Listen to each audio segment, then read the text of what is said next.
Hey everyone, today I thought we could look at the 1993 sci-fi horror film, Body Snatchers. I hope you dig the video and let's get to it. The Malone family, Marty, her brother Andy, their stepmother Carol and father Steve are moving to a military base.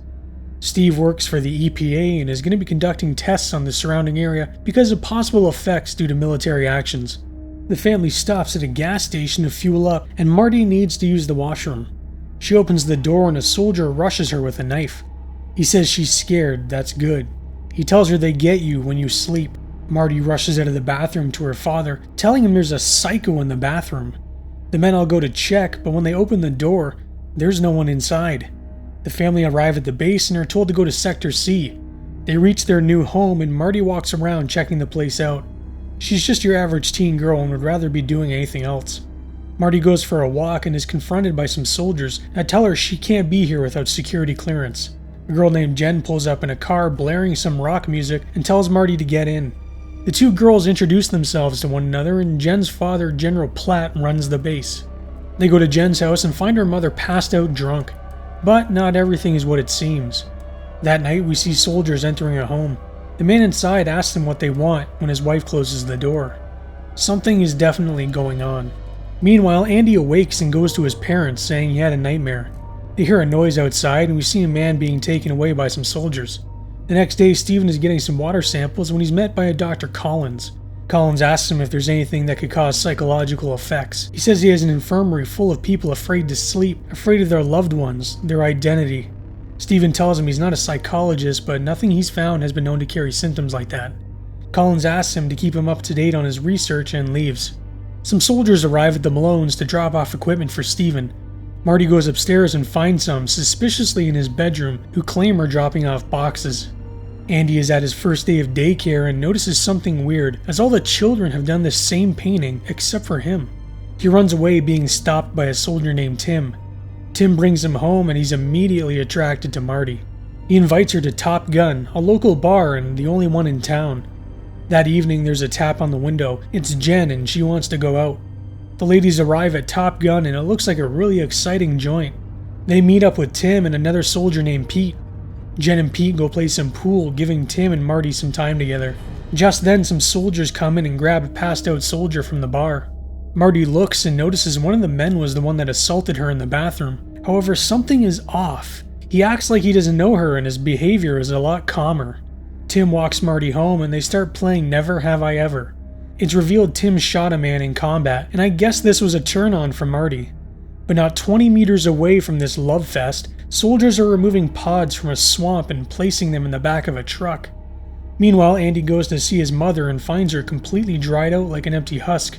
Another mommy comes out of the closet completely nude and Andy runs to his father, claiming mommy is dead and that's not his mother. He runs outside and Marty and the rest are just pulling up. Stephen tells Tim he gave an underage girl alcohol and tells him not to come around again. Marty is with Andy and he tries explaining his mom is dead, but she doesn't believe him. The next morning, Carol is outside waiting for the garbage truck and it's like everyone is a robot. Stephen is testing some chemicals when there's an accident. A person is injured and when Stephen sees his leg, it looks like there's some kind of growth or infection. He asks what's wrong with him and the other men tell him not to worry about it, they'll take care of him. Marty arrives at Jen's house and Jen says there's something going on with her mother. There's usually vodka in this glass, but it's water, and she's going out to play bridge with some friends, a game she doesn't even know how to play. Stephen is in a room where the biohazard suits are kept, and he takes a sample off the one the injured man was wearing. He makes a call frantically saying that he can't identify whatever the substance is. That night, Marty is taking a nice relaxing bath, but there's a pod in the ceiling above her. These tendrils come out of it and start making their way down. Meanwhile, her father is getting a massage from Carol. The tendrils start making their way inside Marty's nose and mouth. The pod is using her to grow a fetus. Her father is now also being taken over with the tendrils as Carol watches. Marty awakes, finding the tendrils all over her, as the now nearly fully developed body comes crashing from the ceiling. She finds her father and helps pull the tendrils off of him. Marty's grabbed by the nearly formed replicant under the bed. It dies though without completing the growth. Stephen runs downstairs telling Carol they have to leave. She just looks at him and says, "Go where?" What happened in your room is happening everywhere, so where are you gonna go? Where are you gonna run?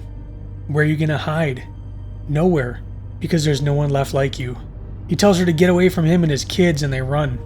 Carol goes outside and lets out a loud shriek as the family are now being pursued by what appears to be everyone on base. Some soldiers cover them and start opening fire on the Changed. The commotion wakes up Tim, who tells Pete those are gunshots. He finds Pete and some other soldiers that tell him to sit down. The men try to sedate him, but he's able to fight them off. Steven hides his kids somewhere and tells them he's going to go find help and will be back. He enters a building and finds Collins, who has lost his marbles. Steven tells him they have to leave now, but Collins says it's too late, they've taken the base. Steven hides as General Platt and some other replicants come and confront Collins. They tell him they've traveled light years to come here and know the individual isn't important, conformity is. Collins says they'll never take his soul, and he takes his own life. Marty and Andy are singing nursery rhymes when their father returns, telling them he found a way. They're driving away in a Jeep and Marty notes they're everywhere. She asks her father where they're going and he says don't worry, just don't show any emotion, they can be fooled. She pulls the parking brake, not trusting her father. They struggle when Tim arrives. She tells Tim to shoot him, that's not her father. He won't do it, so she grabs the gun and shoots. Steven starts to melt, proving he was in fact a replicant. Tim places Andy in the vehicle and the three drive off with the base in pursuit. They arrive at some bunkers where Tim's chopper is. He heads to the bunker and is confronted by Pete again, but tricks them by pretending he's one of them. Meanwhile, Andy and Marty are taken by some soldiers. Tim watches as they're locked away in a truck. He follows them as they're brought to a building. Tim fakes his way inside the building and watches as more and more are replaced. He finds Marty when the fully formed replicant of her awakes. He removes the tendrils, however, before it can fully replace her, killing it in the process. They walk through the crowd pretending to be replicants themselves, while the general is sending trucks all over the country. Marty says she cannot leave without her brother. They run into Jen, who asks them what they're doing. Tim says they have to work. Jen tells Marty Andy is looking for her, and the dumb girl turns around and says where. Jen shrieks, alerting everyone that she's still human. They make it to a helicopter and somehow Andy comes running to them. Suddenly Andy leaps on Tim, attacking him.